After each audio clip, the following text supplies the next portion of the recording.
Three candidates from the National People's Party and one independent candidate officially filed their nomination papers today for the upcoming MDC elections to the Khadc Hills Autonomous District Council in Bhoi district. The NPP candidates include Sosthenes Soton from Jirang constituency, Magdalene Maulong from Umsning constituency and Rona Kimdet from Nongpo constituency. Independent candidate George B. Lingdo representing the Umroi constituency also submitted his papers. Konstitusi lejong kijing air ki bobon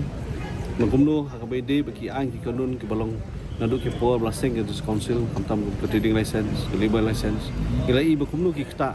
ya kayo kami jam kamtam ya bede ba konstitusi lejong kamtam ya bede bagi jimdon ki bobon ba ki office terkam sarkar jong sokan dia kerpang ban piwi pat no ki nong sengkam sengjam ke badon hapok konstitusi lejong ini kelah kta bahaya ki nong senong jong konstitusi